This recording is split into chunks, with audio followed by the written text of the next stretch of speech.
안녕하십니까. 사필부정, 사는데 필요한 부동산 정보를 꼼꼼하게 챙겨드리는 닥터마곡 부동산의 신규진입니다. 이번 영상에서는 마곡 상가에서 살아남기 첫 번째 시간으로 마곡 상가의 공급 현황과 그 특징에 대해서 말씀드려보도록 하겠습니다.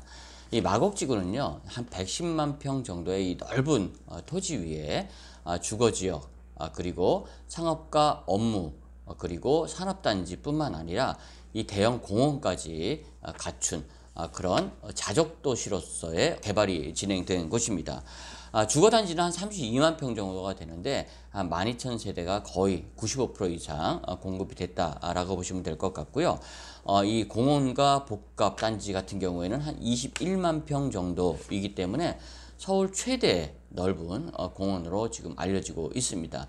그리고 마지막으로 이 업무와 상업 그리고 이 산업단지가 57만 평 정도가 되는데요.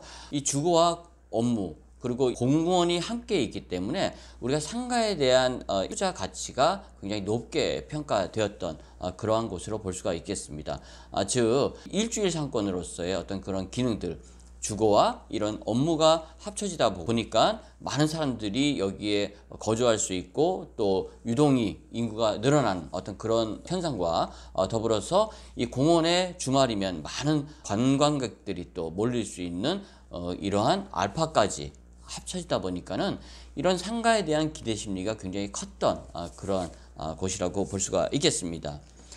또 오늘 이야기하는 이 상가 같은 경우 주로 이제 역세권을 위주로 해서 뭐 5호선과 9호선 그리고 공항철도역 즉 발산역, 마곡역, 양천향교역 그리고 마곡나루역 그리고 신방화역 이 300m 내에 중심으로 해서 상가들이 주로 많이 공급이 되었고요. 면적으로 보면은요, 상업 용지가 한 2만 5천 평 정도가 됐고요. 업무 용지가 9만 5천 평, 그리고 기타 지원 시설과 주차장 부지 같은 것들이 3만 2천 평 정도가 돼서 총 이런 상가가 개발될 수 있는 면적이 한 15만 2천 평 정도 되면서 상가는 보통 뭐 1층과 2층, 뭐 3층까지 이렇게 주로 많이 공급이 되었고요. 나머지는 이제 오피스텔과 또 오피스 이러한 부동산들이 개발이 되어서 공급이 된 것입니다. 현재 상업지구 2만 5천 평은요 남는 부지 없이 개발이 완료가 된 상황이다라고 보시면 될 것 같고요. 이 지원시설과 주차장 부지 같은 경우에도 한 80% 정도는 개발이 완료가 되어 있습니다.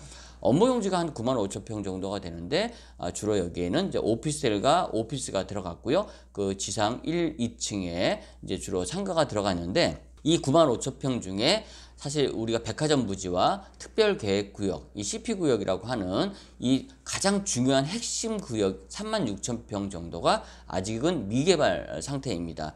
그래서 한 63% 정도의 개발 완료 상태를 보이고 있고, 그래서 전체적으로 이 상가가 들어갈 수 있는 상업 업무 지원시설 부지의 전체 면적에서 한 80% 정도는 개발이 완료된 상태라고 보시면 될 것 같습니다. 자, 이렇게 80%가 완료가 됐음에도 불구하고 아직 가장 중요한 백화점 부지 또 특별계획구역 중심에 아주 있는 알찬 땅인데요. 아직 여기가 개발이 되지 않았기 때문에 전체적인 상권 자체가 아직 흡입력 있게는 갖추지 못하고 있다. 이렇게 우선 첫 번째는 보셔야 될 것 같습니다. 그리고 이제 우리가 산업단지 쪽을 보면요. 산업단지에는 뭐 LG 사이언스 파크라든가 또 코오롱, S-오일, 이랜드, 그리고 롯데, 넥센 이런 대기업들이 들어오게끔 되어 있는데요. 지금 현재 제가 봤을 때는 70% 정도의 어떤 입주율을 보이고 있는 것으로 제가 파악을 하고 있습니다. 뭐 정확한 통계 데이터가 나오진 않지만 아직 LG 사이언스 파크도 100% 들어오지 않은 상태에서 다른 기업들도 현재 완성이 되긴 했지만은 아직까지는 직원들이 들어와 있지는 못한 상황으로 표면적으로 보여지고 있습니다. 그뿐만 아니라 이런 중소업체들의 연구소라든가 이런 것들은 정말 입주율이 현격히 낮은 이러한 현황을 보여주고 있는데요. 제가 봤을 때는 한 20-30% 정도나 들어왔을까 할 정도로 아직은 미비한 상태라고 보실 수가 있겠습니다.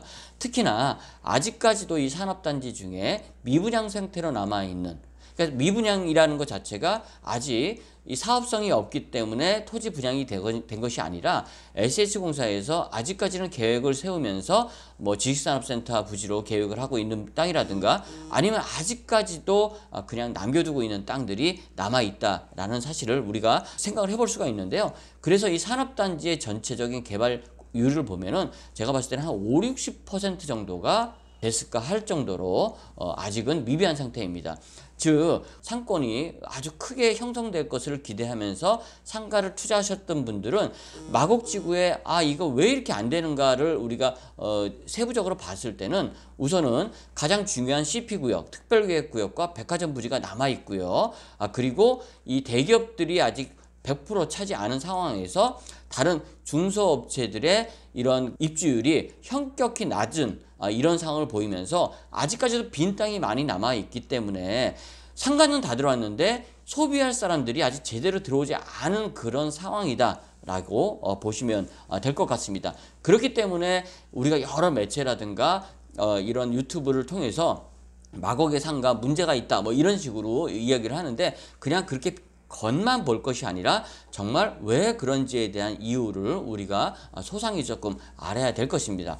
즉 민간 업자들이 SH공사에서 땅을 낙찰을 받아서 개발을 했음에도 불구하고 SH공사와 이런 대기업들 그리고 땅을 산업단지로 낙찰을 받은 이런 일반 기업들의 입주율이 현격히 떨어지기 때문에 아직 상권 형성이 더디게 되고 있다라는 점을 우리가 꼭 생각을 해야 된다라고 볼 수가 있겠는데요. 이러한 상황에서도 이 마곡지구의 핵심 상권들은 주변의 강서구에서 가장 업종별로 가장 높은 매출액을 보여주고 있는 이러한 현상이 나타나고 있다라는 것입니다. 즉 마곡 지역의 이런 역세권의 핵심 상권들은 벌써부터 이 강서구의 여러 이런 상권들을 이 블랙홀처럼 빨아들이면서 상권을 형성해 가고 있다라는 점을 우리가 간과해서는 안 된다라는 것이죠. 이렇게 아직까지 확실하게 형성되지도 못한 상권에서 강서구에서 최고 매출이 나오고 그리고 이곳에서 정말 많은 성공한 그런 자영업자들의 사례가 나온다라는 것은 우리가 이제 마곡지구의 이런 상권이 대세 상권으로서의 자리가 다져지고 있다라는 점을 우리가 생각을 해봐야 될 것 같습니다. 하지만 이런 상권의 업종별로 최고의 어떤 매출액을 올리는 업종들이 또 역세권별로 또 상권의 특징별로 조금 다르다라는 점을 우리가 조금 생각을 해봐야 될 것 같고요. 투자건, 이 창업하시는 분들이건 이 마곡지구에 들어와서 성공을 할 수 있는 기회는 충분히 아직까지도 남아 있다. 자, 왜냐? 이러한 강서구에 모이는 상권 자체, 이 블랙홀과 같이 모이는 상권이 더 이상은 강서구에 존재하지 않고 이 마곡 내에만 생성될 수가 있는 것이고요. 앞으로 계속적으로 기업들이 진입을 하고 완성이 돼감에 따라서 점점 커질 것이다 라는 것이죠. 그래서 어느 순간 돌아서서 다시 이곳을 보는 순간 엄청나게 큰 상권으로 자리매김해질 수 있는 충분한 가능성이 있고요. 현재도 이곳은 시비가 엇갈리는 상황입니다. 들어와서 그 몇 천만 원의 월세를 정말 쉽게 부담하시는 분이 계시는가 하면은요, 월세도 못 내서 털고 나가시는 분들도 분명히 계시다라는 점에서 이곳에 들어오시는 창업하시는 분들은 정말 계획을 잘 세우셔야 되고요. 이 창업에 대한 좀 마인드를 갖고 들어오셔야 되는 그런 부분이 있는가 하면은요, 투자하시는 분들은 이곳이 앞으로 이제 끝난 상황이 아닙니다. 앞서도 말씀을 했지만 현재 개발 상태가 5, 60% 정도밖에 되지 않기 때문에 상가에 대한 투자와 그에 따른 앞으로의 가치 상승 이런 것들은 충분히 가능성이 있는 곳이다 라고 말씀을 드리면서 계속적으로 이 마곡의 상가에 대해서 분석을 해서 여러분들께 알려드릴 것을 약속드리면서 오늘은 이만 마치도록 하겠습니다. 감사합니다.